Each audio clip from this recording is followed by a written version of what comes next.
இறைவா நீயே அனைத்தும். இறைவா நீ நன்றாக இருக்க வேண்டும். அன்புடன் அகத்திய மாமுனிவர் பொதுவாக்கு. நாராயண ரகசியம். ஏக புக ருத்ராட்ச ரகசியம். உடல் சீராக இருப்பதற்கு மருத்துவ ரகசியம். கழிவுகள் நச்சுக்கள் உடலில் இருந்து வெளியேறும் ரகசியம். கூழாங்கல் நடைபயிற்சி ரகசியம். தேங்காய் எண்ணெய் ரகசியம். கண்திருஷ்டி தீர்வினை ரகசியம். சித்தனருள் 1810. அன்புடன் அகத்தியர் பொதுவாக்கு. வணக்கம் அகத்தியர் அடியவர்களே. நம் குருநாதர் அகத்திய பெருமான் தனிநபர்களுக்கு உரைக்கும் வாக்குகளிலும் பல்வேறு ரகசியங்களை உரைக்கின்றார். அதில் தனிப்பட்ட விஷயங்களை தவிர்த்துவிட்டு பொதுவாக அனைவருக்கும் தெரியப்படுத்த வேண்டிய, அனைவரும் கடைபிடிக்க வேண்டிய, அனைவரும் உணர்ந்து கொள்ள வேண்டிய விஷயங்களும் இன்னும் மனிதர்களுக்கு தெரியாத தெய்வ ரகசியங்களை, இயற்கை மருத்துவ குறிப்புகளை எல்லாம் குருநாதர் வெளிப்படுத்தும் பொழுது அவை அனைவரும் அறிந்து கொள்வதற்காக பதிவு செய்யப்படுகிறது. சமீபத்தில் விஷ்ணு பக்தர் ஒருவருக்கு அவருடைய புண்ணியத்தின் பலனாக காசியில் குருநாதர் அகத்திய பெருமான் வாக்குகளை உரைத்த பொழுது கூறிய நாராயண ரகசியம்.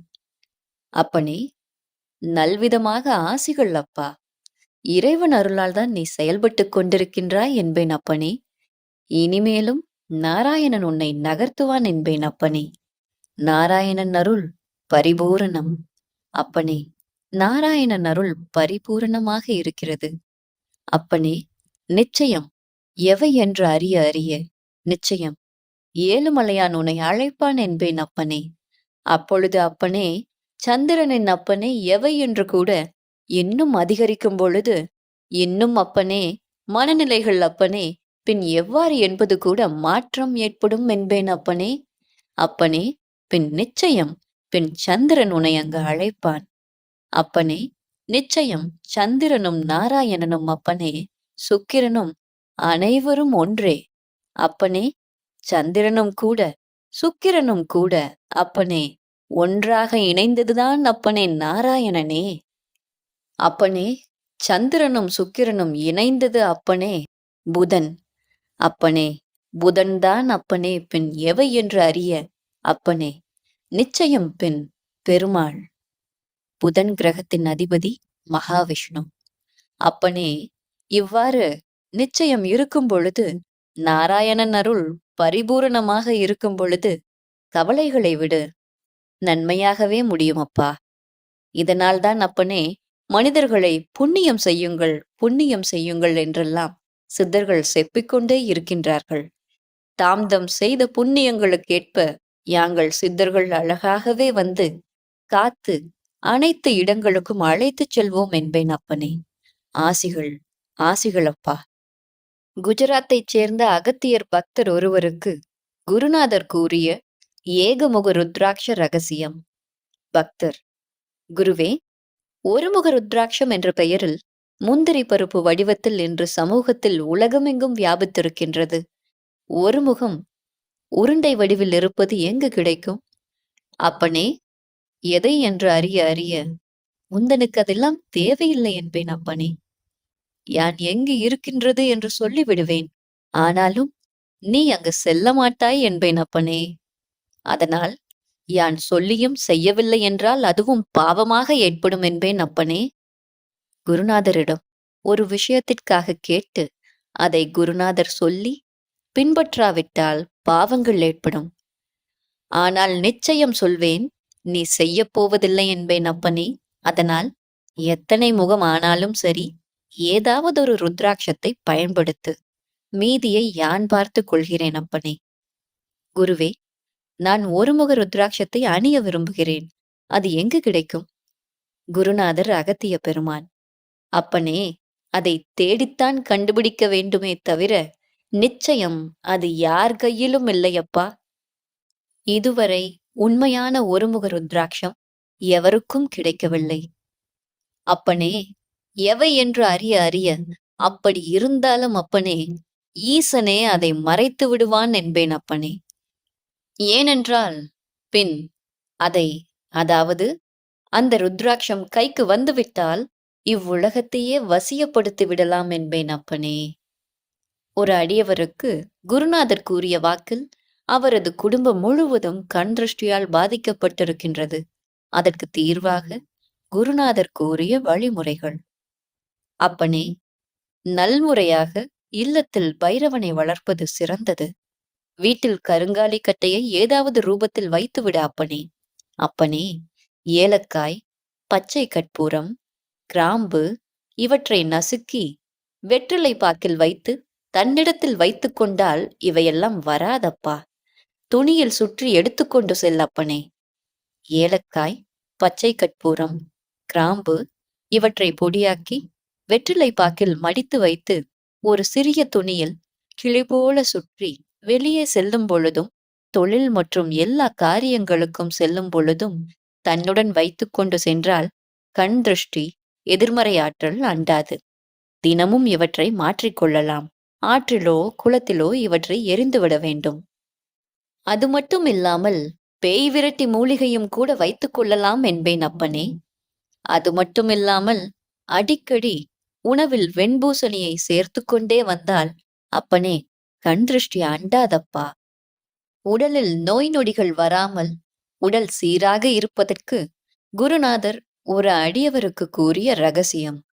அப்பனே, ஏதாவது பழமையான சிவாலயங்களுக்குச் சென்று அந்த லிங்கத்திற்கு நீரால் அபிஷேகம் செய்து அந்த நீரை குடித்து வந்தாலே போதுமானதப்பா.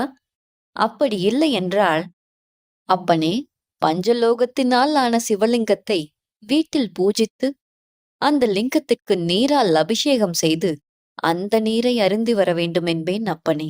இதனால் பல குறைகள் தீரும் என்பேன் அப்பனே.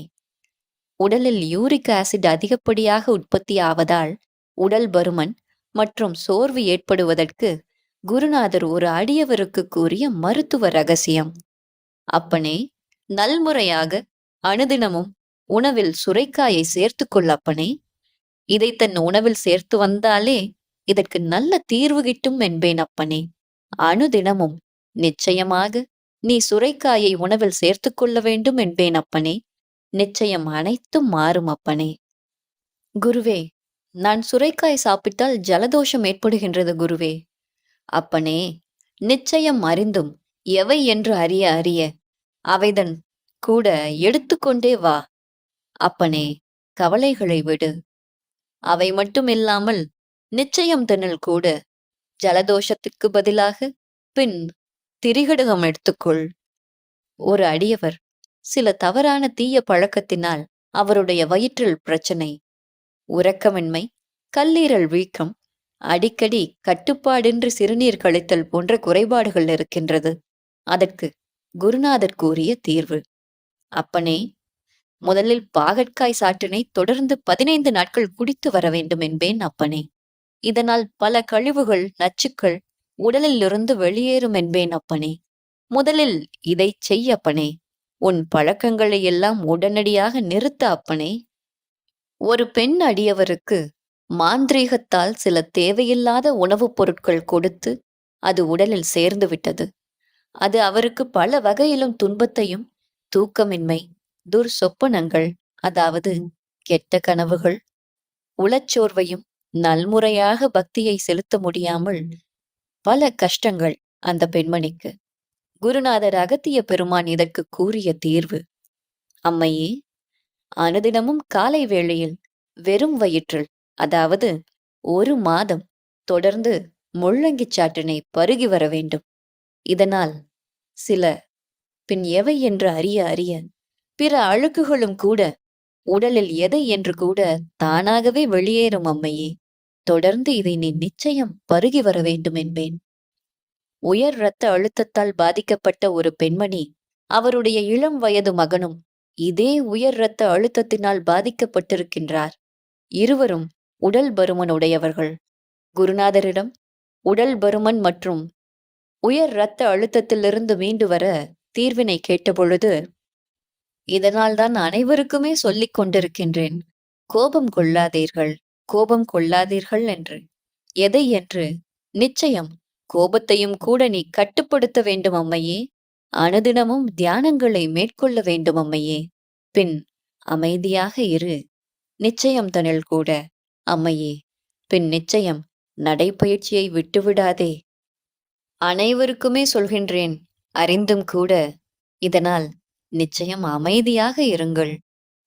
குருவே, கோபத்தை கட்டுப்படுத்துவதற்கு வழி தாருங்கள்.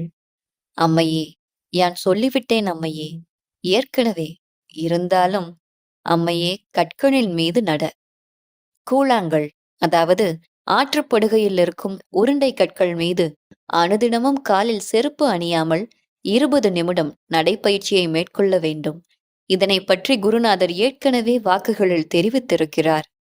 சிலருக்கு நரம்பு பிரச்சனை, உடல் பருமன் பிரச்சனை, உயர் இரத்த அழுத்தம், உடல் வலி, கால் வலிகளுக்கு குருநாதர் தீர்வாக இதனை பற்றி தெரிவித்திருக்கிறார். இதனால் இரத்த ஓட்டம் சீராகி உயர் இரத்த அழுத்தம் கட்டுக்குள் வரும். தற்போது பூங்காக்களிலும் இதுபோன்ற கற்களை கொட்டி நடைபயிற்சியை மேற்கொள்கின்றனர். குருவே, உலகத்தில் தற்போதைய காலகட்டத்தில் இன்னும் பல பேர் பிளட் பிரஷர் நோயால் அவதியுறுகின்றனர். அறிந்தும் கூட இதற்கு சிறந்த பின், அதாவது நிச்சயம் மிதிவண்டி மிதித்தல், நிச்சயம் தனில் கூட ஓடுதல், நடத்தல். குருவே, உடற்பயிற்சி கூடத்தில் சேர்ந்து கொள்ளலாமா? தாராளமாக செல்லலாம். உயர் இரத்த அழுத்த பிரச்சனைக்கு எந்த மாதிரியான உணவுகளை எடுத்துக்கொள்ளலாம் குருநாதா? அம்மையே, நிச்சயம் 1 வாரம் தொடர்ந்து நிச்சயம் தனுள் கூட, பின் முள்ளங்கி எனும் சாற்றை வெறும் வயிற்றில் அருந்தி வா.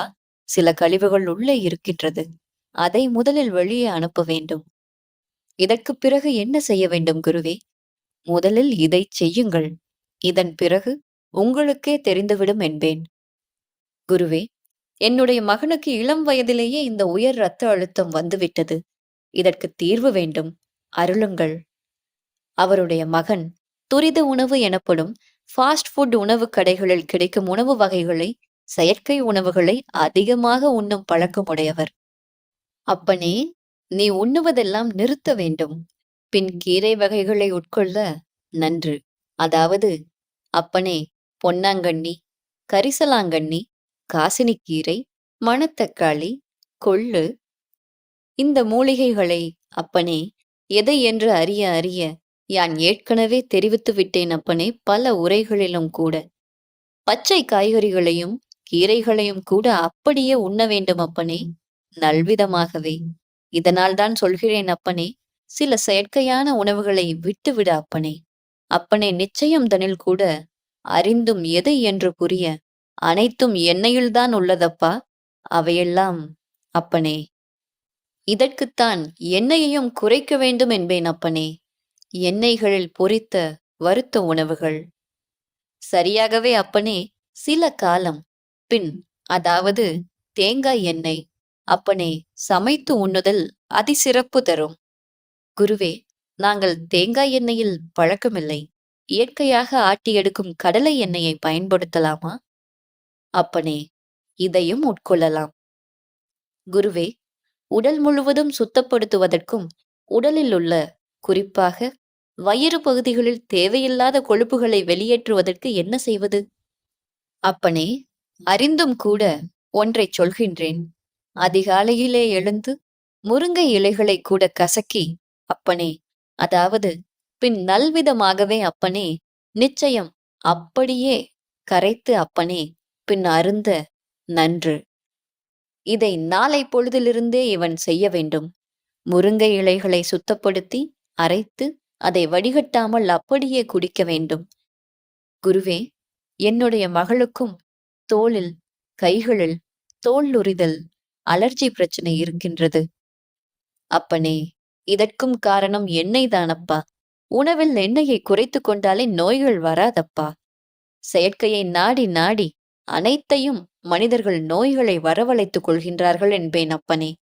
யான் ஏற்கனவே சொல்லியிருந்தேன் அப்பனே, நிச்சயம் தனில் கூட புற்று மண்ணை உடம்பில் பின், அதாவது 5 நிமிடங்கள் அல்லது 10 நிமிடங்கள் பூசி ஊற வைத்து, நிச்சயம் தனில் கூட அவை மட்டும் இல்லாமல் வேம்பு, வேப்பிலையை அரைத்து உடலில் பூசி, இலைகளையும் கூட பின் நன்முறையாகவே அறிந்தும் கூட அதைதன் கூட 5 நிமிடங்கள் 10 நிமிடங்கள் பின் உடம்பில், அதாவது கசக்கி, அதாவது பின்ன ஊற வைத்து, நிச்சயம் தனில் கூட சில மூலிகைகளால் ஆன பொடிகளை, ஏலக்காய், பச்சை கற்பூரம், கிராம்பு, துளசி, வில்வம், வேப்பிலை, பயத்தமாவு, கடலை மாவு, பூலாங்கிழங்கு உள்ளிட்ட ஸ்நான பொடி இதில் நீரில் விட்டு நீராடி வந்தாலே நிச்சயம், பின் நீராடி வந்தாலே போதுமானது. பின் இதை ஏற்கனவே உரைத்தேன். நிச்சயம்தனில் கூட அவை மட்டும் இல்லாமல் சூரியன், பின் அதாவது சூரிய வெளிச்சத்தில் நிச்சயம், அதாவது அனுதினமும் சூரிய நமஸ்காரம் செய்து கொண்டே வந்தால் இதனால் நிச்சயம்தனில் கூட மாற்றங்கள் ஏற்படும் என்பேன் அப்பனே. அதிகாலையில் எதை என்று சூரியன் முன்பு நின்றால் அம்மையே, சூரியனின் வெளிச்சத்தில் இருந்து வரும் சக்திகள் தோளில் படும் பொழுது அவை மாறும் என்பேன். அதிகாலையில் சூரியனை பார்த்து நின்று வந்தாலே போதுமானது அம்மையே. அது மட்டும் இல்லாமல் இது அனைத்து நோய்களுக்கும் பின் தீர்வு சொல்லிவிட்டேன். குருவே, என் மகளுக்கு அடிக்கடி கண் திருஷ்டி தோஷம் ஏற்படுகின்றது. இதற்கு தீர்வினை தாருங்கள். யான் ஏற்கனவே, அதாவது வெள்ளை பூசணிக்காயை கூட நல்விதமாக, அதாவது அனுதினமும், முடியாவிடலும் வாரத்திற்கு 3 நாட்களாவது நிச்சயம்தனில் கூட பின் இதைத்தன், அதாவது அதன் சாற்றினை, அதாவது அப்பனே வெள்ளை பூசணியின் சாற்றை அருந்தி வர சிறப்பு தரும் என்பேன் அப்பனே. யான் கூறியதை கடைபிடித்தாலே போதுமானது என்பேன் அப்பனே. குறைகளே வராதப்பா. நிச்சயம்தனில் கூட. ஆனாலும் யான் சொல்லியதை சில விஷயங்களை கூட, அதாவது சிலவற்றை கூட மறந்து விடுகிறார்கள், கடைபிடிப்பதில்லை அப்பனே. அதனால்தான் நிச்சயம் நீண்ட வாக்குகளை யான் செப்புவதே இல்லை அப்பனே. இதனால் இதை செய்திட்டு வந்தால் என்னென்ன ஏது என்றெல்லாம் பின் யான் செப்பி உயர வைப்பேன் அப்பனே. ஆசிகள், ஆசிகள். சித்தனருள் தொடரும். ஓம் அன்னை ஸ்ரீ லோபாமுத்ரா உடனுரை தந்தை அகத்திய மாமுனிவர் திருவடிகளில் சமர்ப்பணம். சர்வம் சிவார்ப்பணம்.